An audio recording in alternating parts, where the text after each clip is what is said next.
You're back, my friends. I've kept the goods for you. Which of them would you like? Huh? No, it wasn't that one. Paimon remembers that it wasn't very bright. Think a bit harder. Huh? No, it wasn't. Think a bit harder. Exactly. That's the one Paimon remembers too. No problem. If you have your eye on this one, you can have it. Then we'll take a box of the third type of jade. Done. All the same, and pardon me for asking, but I'm curious. Whatever do you need this much top-quality Noctilucous jade for? I suppose it would not hurt to tell you. We need them to make implements for the rite of parting. Parting? Oh, dear. I'd heard the rumors, but had given much thought to them. This means that Rex Lapis really is... Oh, it's hard to believe.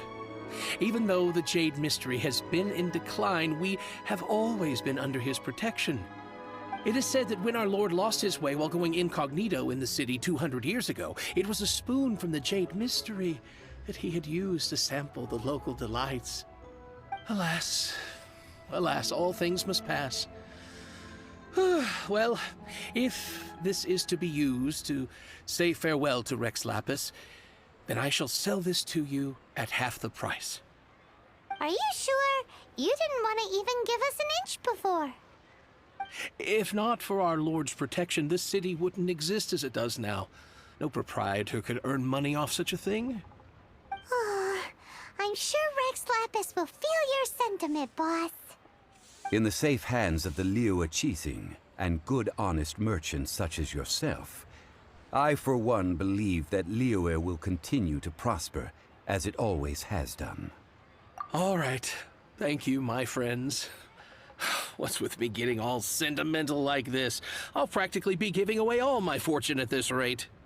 Now that we've made our choice, let's take this Noctilucous jade back. Hey, wait a minute. He said it was half price, not that we could leave without paying. Oh, right. I'm sorry. I must have forgotten to do that too. Let me see. As I thought, I didn't bring any. Any what? Mora, my apologies. Another oversight on my part. Oh, that won't do. This isn't some small sum. Oh, wait. Didn't Child give us some advanced funds earlier? That's a relief. Have a look, but It's fine. Just enough for half price. Though, to be honest, it'd be all right even if the sum wasn't quite enough. Well, it's settled then. Let's take this jade to Yujing Terrace. That's where we plan to hold the rite. look at you bossing everyone around. You didn't cough up a single mora. It seems that we must. I will keep that in mind. Thanks, both of you.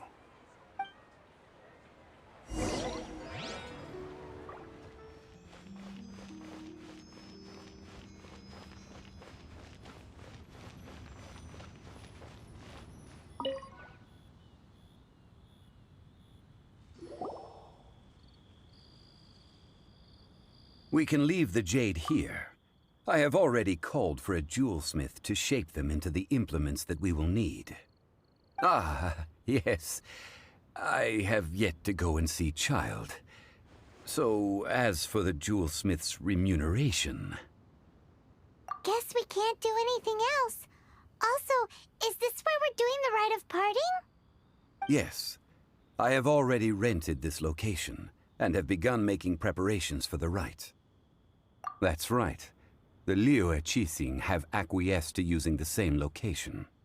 But when something this big happened here, should suspects like us really be at the crime scene? We might get caught by the Millilith. Although with that said, since we got back from Dwayne Karst, none of those pesky Millilith soldiers have come chasing after us. Wonder what that's about. Also,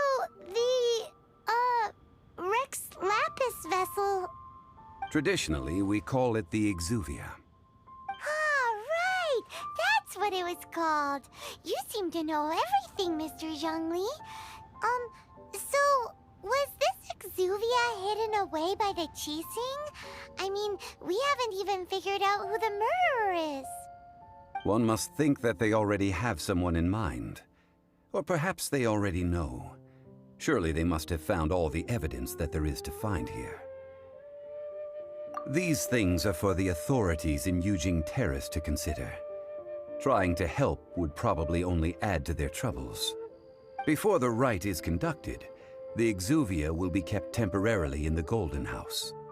Golden House?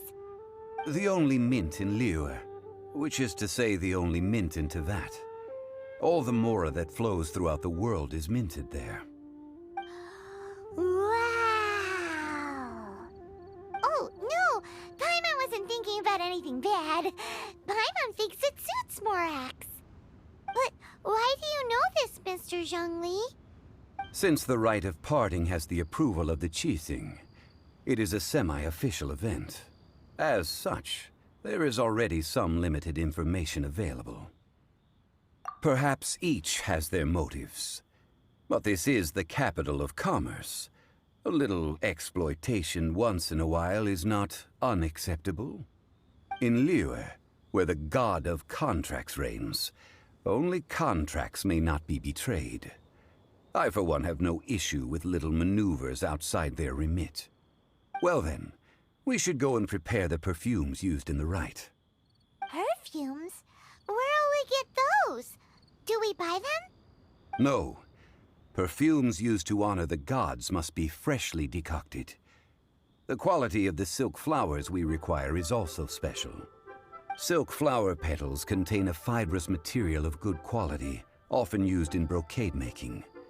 Its scent, however, is most elegant, and is especially suited for solemn events, like giving offerings to gods and adepti. It's time for Zhongli's lectures on high society again. We shall not speak of the details right now. Follow me. We shall go to the merchants to purchase our ingredients.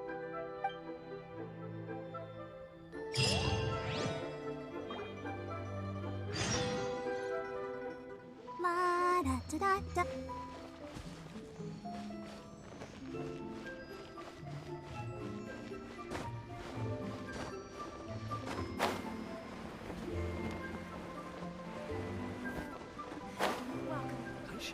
Can't beat the atmosphere here at Leland.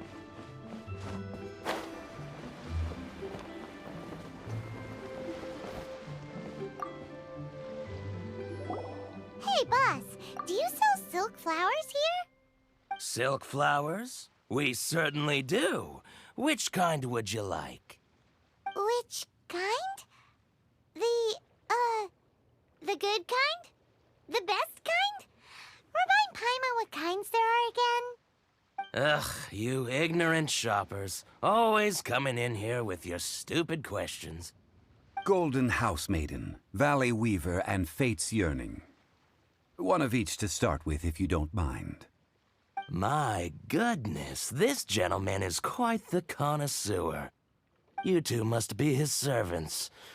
Please refrain from any further attempts to contribute. Now then, please peruse at your leisure. Do let me know if you have any further thoughts. Silk flowers exhibit different properties based on how their environmental conditions differ from their ancestral habitat. Nevertheless, these are fine specimens, excellently preserved. Just look at the abundant foliage here, and these stamens, glamorous as a maiden of the Golden House. This strain is an evergreen, and mostly grows under complex hydrological conditions. By contrast, this variety thrives in any dark, damp location, often in large clusters. Morphologically, it is distinguished by the profusion of petals and densely packed stamens, though its powerful scent gives it away just as easily. Lastly, this strain is quite the recluse. Unlike its exuberant cousins, flowers and foliage are minimal, and when in season, it has a subtle yet enduring scent. It was first discovered by the ancients when they scaled the mountains in search of the Adepti. Silk flowers have all but disappeared from the wild today due to geographical changes over Liyue's history. Most are not grown by horticulturalists. Wow! A true connoisseur. Most of that was news even to me. I possess but a smattering of trivial knowledge. My traveler friend is the one to watch. They are on track to set foot in every corner of the world. Oh, Mr. Zhongli, you're way too humble.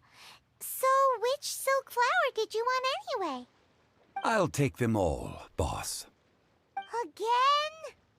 How can I put this? When purchasing opera tickets, it is natural to decide based on which singer has the most melodious voice. The same logic applies when purchasing a pet bird. But this silk flower purchase is not an analogous case. The same logic does not apply. Perhaps you don't know. Tradition states that we should decoct perfume from different subspecies of silk flower when making an offering to a statue of the seven. Rex Lapis will then make his own choice between the scents. Like several other tedious and complicated traditions, this one has become simplified over time.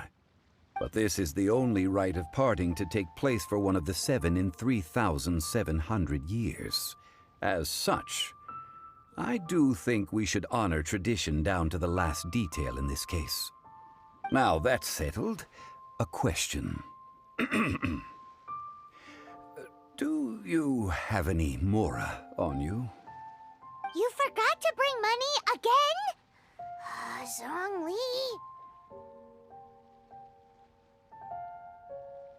If I may interject, did I hear you say that these flowers are to be an offering to the Lord of Geo himself? Yes, in a sense. Gosh, well, why didn't you say so? I heard the awful news about what happened at this year's Rite of Dissension. It would be bad luck to say it out loud, but I've been worried about our dear Lord ever since. I'm worried that everything I've heard is true.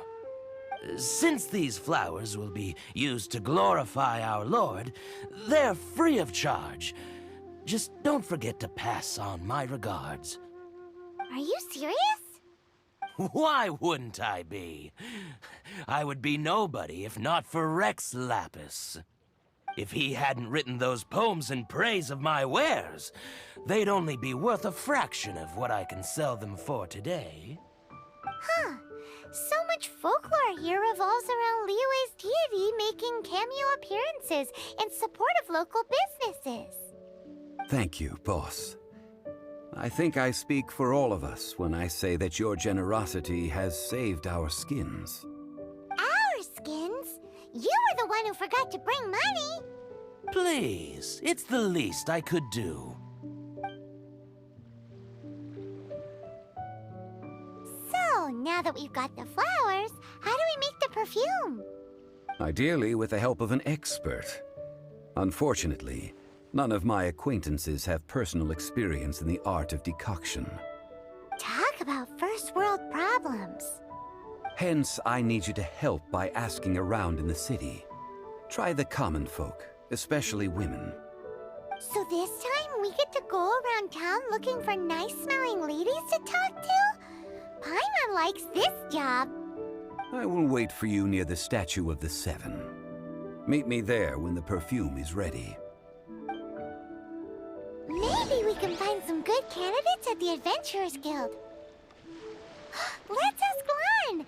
She's master of the Liyue branch, right?